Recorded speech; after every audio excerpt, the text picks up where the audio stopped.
en single, mais parfois il y a des rencontres. L'audace, c'est de rebondir sur ces rencontres. Et là, c'était une rencontre, une question de rencontre, une question de nez. Vous allez voir, au sens figuré, mais aussi au sens vraiment propre.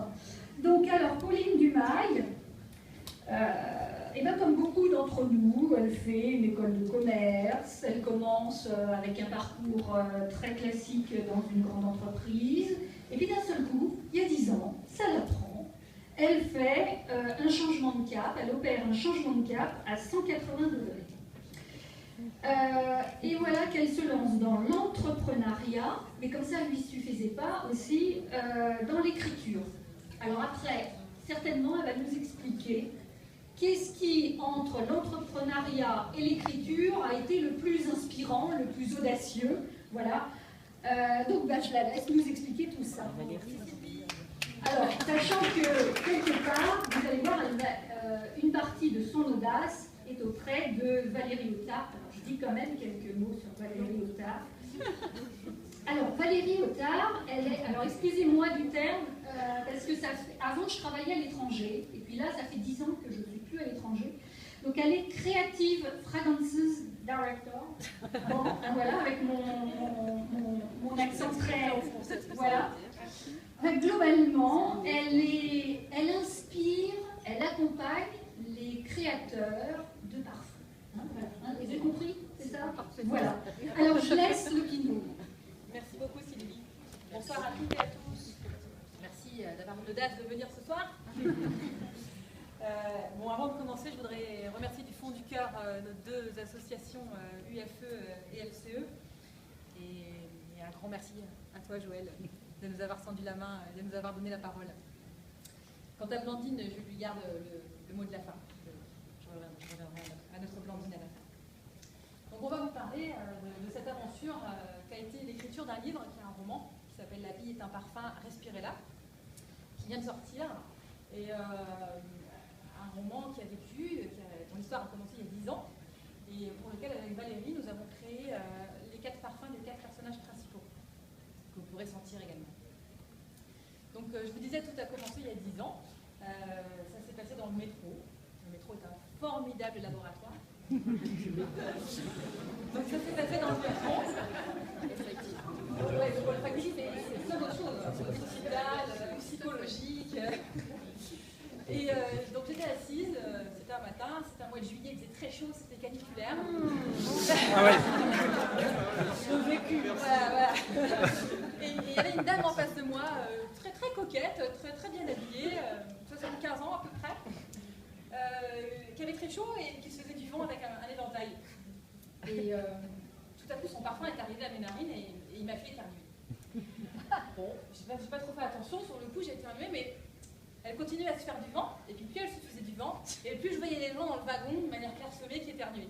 Donc là j'ai pris conscience que c'était son parfum qui nous faisait tous éternuer, ça m'a fait sourire.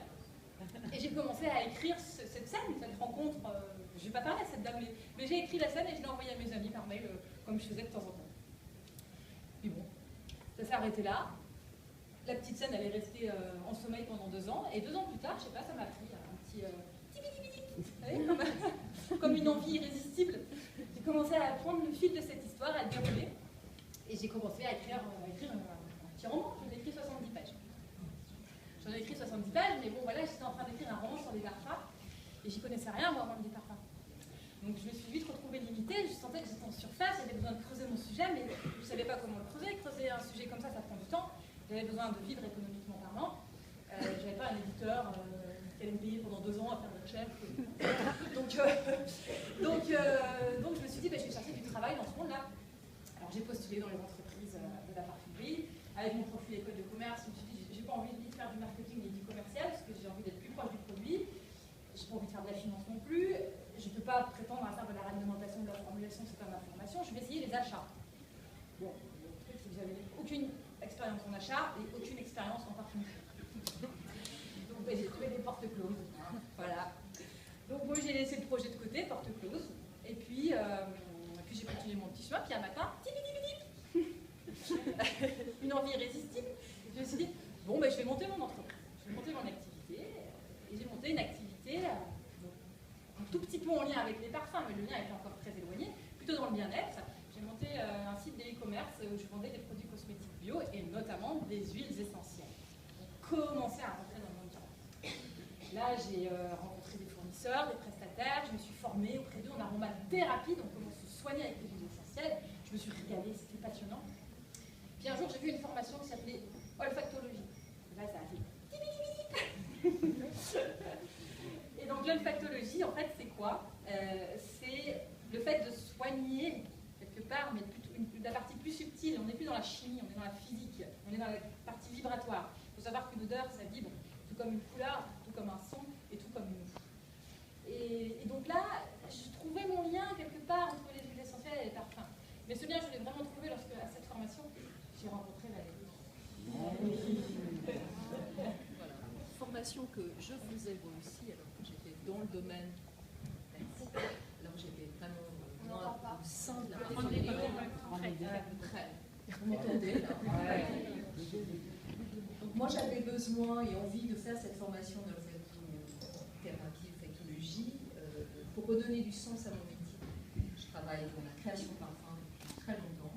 J'accompagne en effet les créateurs dans leur création. Je suis un peu leur miroir olfactif et je les amène à toucher du meilleur produit pour leur marché, vous connaissez. Mais petit à petit, c'est une approche très mercantile, qui s'éloigne un peu de la véracité et de l'essence même de nos produits. Et donc cette formation, moi je l'ai faite pour ça, pour redonner une forme de sens à mon métier et aborder les odeurs dans leur véritable pouvoir sur votre mental. Voilà. Et j'ai rencontré Voilà. Et Valérie m'a tendu la main. Toutes ces années où j'avais les portes de ce monde-là qui m'étaient fermées, Valérie me les a ouvertes et elle m'a accompagnée à l'occasion de plusieurs rencontres, plusieurs soirées, sur la création de ces 4 parfums autour de la personnalité des 4 personnages principaux du livre. Sachant que les personnages ont grandi au fur et à mesure de notre rencontre, on s'est rencontrés il y a 6 ans. Je veux juste intervenir parce que quand Pauline est arrivée, elle m'a dit voilà, je vais composer des parfums qui illustrent la personnalité de mes 4 principaux personnages. Je me suis dit, mon Dieu, mais vous. Parce qu'en plus, Pauline, elle était très exigeante. Elle ne voulait travailler qu'avec des matières premières naturelles. Bio, ça va sans dire. Or, dans la création de parfums, on utilise des tas de produits. On a des milliers de produits à notre disposition, naturels certes, mais aussi de synthèse, qui permettent des facettages et des subtilités dans la composition. Le challenge, le défi, l'audace de Pauline, c'était de dire non, on va faire ça avec 4 matières premières. Je sais, pour 5 parfois, c'était grand luxe, mais voilà, pour Louise, j'ai envie de travailler telle matière, telle matière, telle matière. Et ce n'était que des huiles essentielles naturelles, c'est très très compliqué, le travail est complètement différent. Donc pour moi aussi, c'était un challenge. Quand je la voyais débarquer chez moi le soir, avec ses flacons et ses trucs et ses petites piquettes et ses machins, je me disais, mais on ne va jamais y arriver. Alors justement, on en arrive à l'audace. Voilà. Alors, donc l'audace dans tout ça, comment on doit comprendre cette forme d'audace? Bon, en 3 mots. en 3 mots, oui, je vais essayer de ça. Pour moi, l'audace, c'est écouter, être capable, entre vents et marées, d'écouter son intuition, malgré ce que peut en dire l'entourage et malgré les doutes qu'on peut avoir soi-même parfois. Parce que le problème de l'intuition, quand on est quelqu'un d'intuitif, c'est qu'on arrive à la conclusion, mais on ne sait pas comment on y est arrivé. On ne sait pas expliquer. On s'est expliqué à très court quand on a la vision globale, que tout est bien construit, là ça y est, le livre est sorti, je peux expliquer tout ça. Et pendant que j'y étais, j'étais dans une espèce de marasme, je ne savais pas trop moi-même là où j'étais. Et je suis profondément reconnaissante à Valérie parce que il y a des fois j'ai dû être, comment dire, pénible. Hein.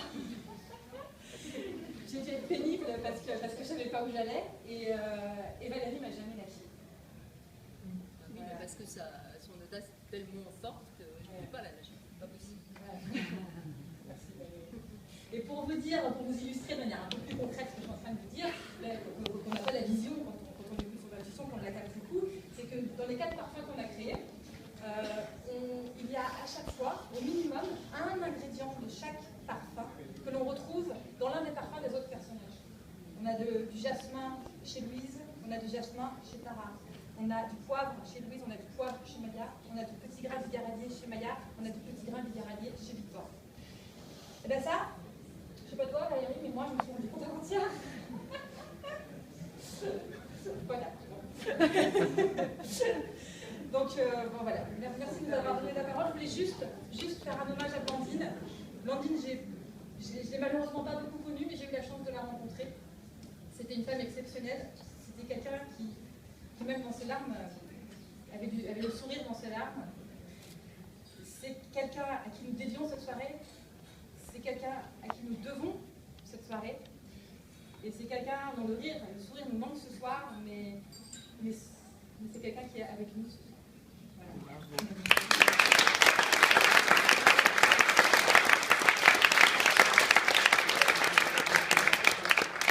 Donc vous avez vu qu'il en fallait quand même un peu d'audace. Alors on va passer là à un autre type d'audace. Je vais appeler donc Carole Gaillard.